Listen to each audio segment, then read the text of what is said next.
आप आप सभी मित्रों को हमारे ग्राउंड हिस्ट्री इंडिया चैनल पर हार्दिक स्वागत अभिनंदन करता हूं मैं। और मैं आशा व्यक्त करता हूं कि जो भी क्लासेज मैं बना रहा हूं इस पर आप सब लोग को समझ में आ रही होंगी। अगर किसी प्रकार का कोई वो लगता है नहीं समझ में आ रही है कोई चीज़, तो आप कमेंट के माध्यम से बता सकते हैं। और मैं ये कार्ल मार्क्स का पार्ट 1 है। और जैसा कि आप सबको मैं बताया हूं कि this study of the only fact not detail this principles of the sociology. केवल मैं फैक्ट के बारे में यहाँ पर आप सबको बता रहा हूँ और इसके माध्यम से जहाँ की डायरेक्ट क्वेश्चन सीधे सीधे एग्जाम में पूछे जाते हैं और आपको वहाँ पर टिक करने रहते हैं। तो बहुत ज़्यादा विलंब न करते हुए ये पार्ट 1 है कार्ल मार्क्स का। और जैसा कि मैंने लिखा हुआ है, समाजशास्त्र में कार्ल मार्क्स जी का कितना योगदान है, क्या क्या है, तो कुछ चीजें हैं यहाँ पर। तो समाजशास्त्र में जो मार्क्स का योगदान है, द्वंद्वात्मक भौतिकवाद, ऐतिहासिक भौतिकवाद, अंशसंरचना और अधोसंरचना, अतिरिक्त मूल्य का सिद्धांत, आर्थिक निर्धारणवाद, अलगाव का सिद्धांत, सामाजिक परिवर्तन की अवधारणा। तो इसमें इतनी सारी चीजें हैं यहाँ पर। और ये मैं जानता हूँ कभी कभी मिलान के रूप में भी दे देता है कि द्वंद्वात्मक भौतिकवाद की बात कौन करता है या ऐतिहासिक भौतिकवाद की बात कौन करता है। तो इन सारी चीजों को सीधे सीधे दे देता है, राइटर का नाम दे दिया, एक तरफ सिद्धांत का नाम दे दिया गया, तो वहां पर आपको इन सभी को करना पड़ता है। सही, तो मैंने ये बताया। और कुछ इंपॉर्टेंट बुक्स रही कुछ दिखाई दे रही होंगी, और अगर नहीं भी दिखाई दे रही है तो मैं बोल रहा हूं उसको ध्यान से सुनिएगा। The holy family with Engels 1845, जैसा कि नेट के पेपर में पहले ही बार एक बार पूछा गया था कि कार्ल मार्क्स की पहली पुस्तक कौन थी। द होली फैमिली ये आपकी थी 1845 में। और the German ideology with Engels 1847 में। द पावर्टी ऑफ फिलॉसफी 1847 में। ध्यान रखेंगे आप सभी लोग, पावर्टी ऑफ फिलॉसफी ये पुस्तक तो आप सीधे सीधे लगा देते हैं कार्ल मार्क्स को, लेकिन फिलॉसफी ऑफ द पावर्टी की बात अगर आती है तो ये प्रूधो करता है। ये प्रूधो की पुस्तक है, याद रखेंगे, अराजकतावाद के जनक प्रूधो जो है। तो यहाँ पर इन पुस्तक में मैं यहाँ पर मेंशन नहीं किया था, मुझे याद आ गई तो मैं वहां पर लिख दिया हूँ। तो आप यहाँ पर इसको विशेष ध्यान रखेंगे। The poverty of philosophy Proudhon Karl Marx की है, और फिलॉसफी ऑफ पावर्टी प्रूधो की पुस्तक है। कम्युनिस्ट मैनिफेस्टो 1848 में पुस्तक है। A contribution in the critical of political economy, ये 3 पार्ट में पुस्तक है। इसकी ये पुस्तक पूछी गई थी शायद छत्तीसगढ़ एचएससी की जो हायर एजुकेशन की परीक्षा हुई थी उस समय पूछ लिया था कि a contribution in the critical of political economy ये कितने पार्ट में है, तो 3 खंडों में विभाजित की गई है। दास कैपिटल 4 पार्ट में प्रकाशित हुई है। 1905 में भी ये प्रकाशित हुई है, और अधिकतर 3 खंड ही इसके दिए जाते हैं, लेकिन 4 खंड में हुई है ये आपकी। और एक पुस्तक है, इसके नीचे नहीं दिखाई दे रही होगी तो मैं बोल दे रहा हूं, प्री कैपिटलिस्ट इकोनॉमी परफॉर्मेंस, ये आपकी पुस्तक है। दास कैपिटल पुस्तक है, ये इसी पुस्तक को रेमंड एरो ने मार्क्स के विचारों का हृदय कहा है, जो दास कैपिटल पुस्तक है। और द होली फैमिली 1845 में सर्वप्रथम सर्वहारा वर्ग का प्रयोग किया है, प्रोलेटरिएट का प्रयोग। सर्वहारा मतलब सब कुछ जो हार गया। जर्मन आइडियोलॉजी में 1845 में ये द्वंद्वात्मक भौतिकवाद तथा ऐतिहासिक भौतिकवाद की बात करता है। और कम्युनिस्ट मैनिफेस्टो 1847 में एक स्टेटमेंट है, आज तक का इतिहास वर्ग संघर्ष का इतिहास रहा है। और एक चीज है, क्लास स्ट्रगल इन फ्रांस 1850, ये एक लघु पुस्तिका है आपकी, जो है यहाँ पर मैंने नहीं लिखा है, लघु पुस्तिका 1850 में। डेट याद रखिएगा, डेट म्यान के रूप में आएगी। और सर्वहारा वर्ग के अधिनायकवाद की घोषणा की फ्रांस में जाकर, इसी पुस्तक में जो है क्लास स्ट्रगल इन फ्रांस 1850 में कार्ल मार्क्स ने किया हुआ है। क्रिटिक ऑफ पॉलिटिकल इकोनॉमी 1859, इसे दास कैपिटल की संक्षिप्त रूपरेखा भी कहा जाता है और सर्वप्रथम आर्थिक निर्धारणवाद के सिद्धांत को प्रस्तुत किया है और इसे दास कैपिटल की पुरोगामी भी कहा जाता है। तो इसमें इतने कुछ फैक्ट है, कुछ चीजें मैंने मेंशन की है, कुछ नहीं भी कर पाई है, तो मैं इसको जनरली ओरली भी कुछ चीजें बता देता हूं जो इंपॉर्टेंट चीज मुझे लगती है। तो यहाँ पर हीगल चेतना की 3 अवस्थाओं की बात करता है। यहाँ पर एक वो है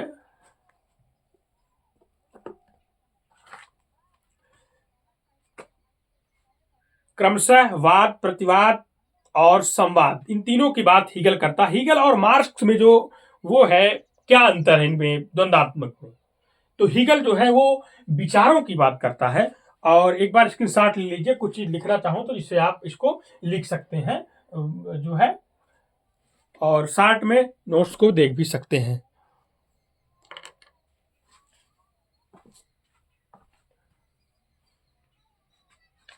तो हीगल और मार्क्स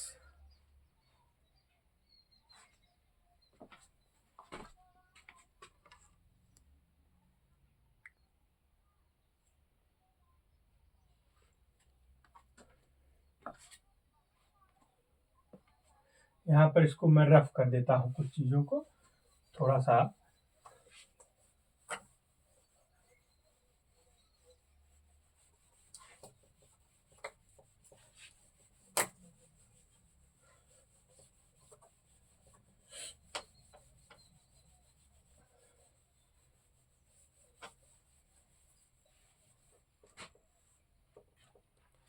इसमें हीगल क्या है, हीगल और मार्क्स, हीगल विचारों की बात करता है और मार्क्स जो है वो पदार्थ की बात करता है, मैटर की बात करता है।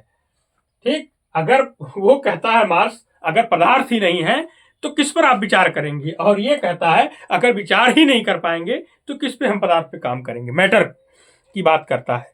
यहाँ पर विशेष ध्यान दीजिएगा। और प्रूधो जो राजनीतिक अराजकतावाद के जनक कहे जाते हैं, इनका जन्म सीक्वेंस एक नोट कर लीजिएगा। तो इसमें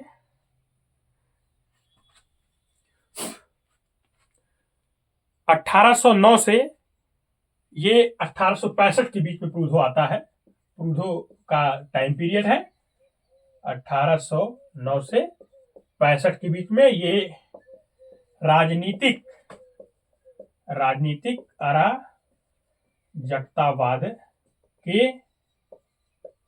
के जनक है प्रूधो। और इनकी पुस्तक जो जैसा कि मैंने यहाँ लिखा है, फिलॉसफी ऑफ दी पॉवर्टी, जैसे कभी कभी देता है, एक जीएस घुरिये की पुस्तक है द इंडियन साधु और साधुज ऑफ इंडिया। इंडियन साधु तो उनकी पुस्तक हो जाती है जीएस घुरिये की, लेकिन sadhus of India BD Tripathi की पुस्तक होती है।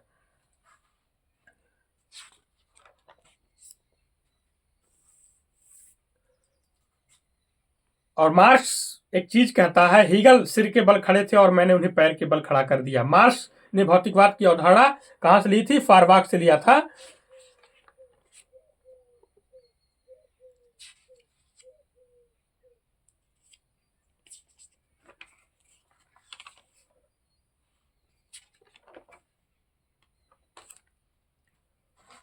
जैसा कि ऐतिहासिक भौतिकवाद के बारे में मैंने बता ही दिया था, अभी कुछ है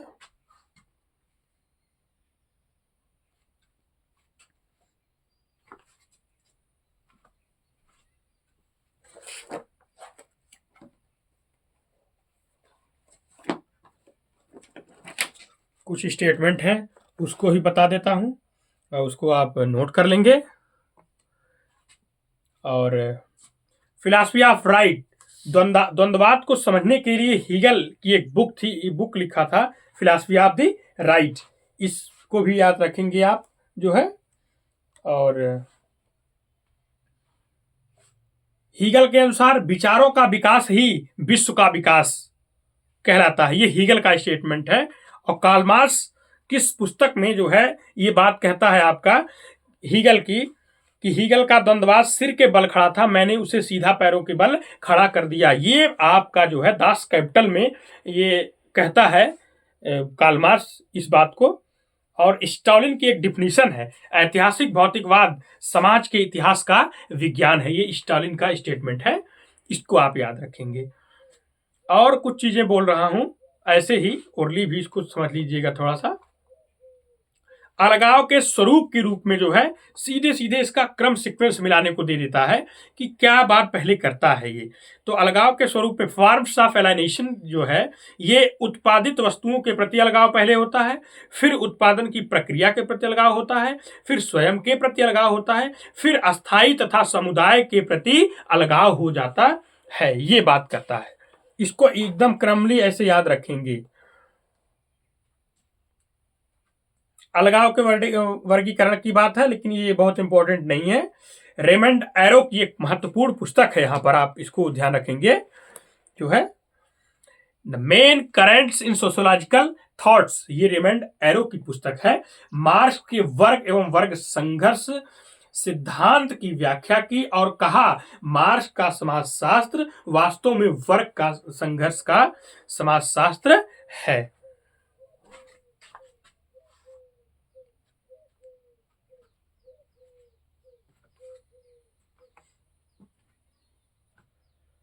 और एक यहां पर बात है, अतिरिक्त मूल्य का सिद्धांत दास कैपिटल में इसको भी दिया हुआ है। कार्ल मार्क्स ने अतिरिक्त का सिद्धांत जो है सरप्लस वैल्यू, सरप्लस वैल्यूज की बात है, इसको भी बात दास कैपिटल में ये करता है कार्ल मार्क्स। और अतिरिक्त मूल्य के सिद्धांत पर प्रमुख अर्थशास्त्री रिकार्डो का सिद्धांत का प्रभाव भी स्पष्ट रूप से इस पे दिखाई देता है। और उपयोग मूल्य का विनिमय मूल्य दो प्रकार के आधार पर मानता है मार्क्स। अतिरिक्त मूल्य के सिद्धांत को समझने के लिए ये ध्यान रखेंगे, कभी क्वेश्चन पूछा जाए कि उपयोग मूल्य तथा विनिमय मूल्य दो प्रकार के आधार पर मानता है ये मार्क्स, अतिरिक्त मूल्य के सिद्धांत को समझने के लिए यहां पर। और एक एशियाटिक सोसाइटी के बारे में बोलता है। तो मार्क्स जो है, बहुत अच्छी बात यहां पर लिखा है, जो है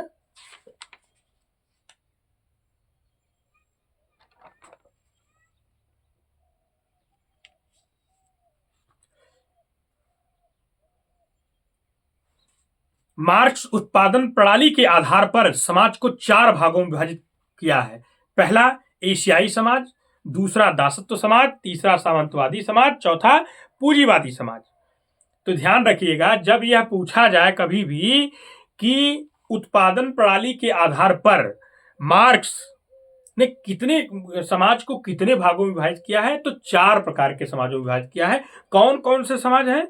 पहला एशियाई समाज है, दूसरा दासत्व समाज है, और तीसरा सामंतवादी समाज है, चौथा पूंजीवादी समाज है। अब देखिए, ये तो उत्पादन प्रणाली के आधार पर समाज का क्लासिफिकेशन ऑफ दी 4 टाइप्स ये कर रहा है। और लेकिन अब पूछ ले, स्वामित्व के आधार पर मार्क्स ने कितने समाज की बात किया है? तो 4 प्रकार के समाज की बात किया है। ऑनरशिप, ठीक है, अगर इसमें उत्पादन प्रणाली के आधार पर समाज को कितने भागों में विभाजित किया है? 4 भागों में विभाजित किया है। और रही बात स्वामित्व के आधार पर समाज को कितने भागों में विभाजित किया है? तो 4 भागों में विभाजित किया है। कौन कौन से समाज है? देखिए, आदिम समाज, दासत्व समाज, सामंतवादी समाज, पूंजीवादी समाज। दोनों में एक ही बात ही करता है। और मार्क्स का सब स्ट्रक्चर एंड सुपर स्ट्रक्चर, जो सब स्ट्रक्चर है, इसे मार्क्स आर्थिक संरचना भी कहते हैं। यह संरचना उत्पादन प्रणाली से बनती है। और जो अर्ध संरचना है, सुपर स्ट्रक्चर, जैसा कि राज्य, परिवार, धर्म, समाज, संस्कृति, मार्क्स कहते हैं कि दोनों संरचनाएं अलग अलग न होकर परस्पर संबंधित हैं। ठीक, और कुछ एलाइनेशन के कुछ फैक्ट हैं। और गोल्डथोर्प ने पूंजीवाद समाज में व्यवसाय स्त्रीकरण, फेमिनाइजेशन ऑफ ऑक्यूपेशन की भी बात करते हैं। मार्क्स संरचना को कितने भागों में विभाजित करता है? तो 2 भागों में विभाजित करता है यहां पर।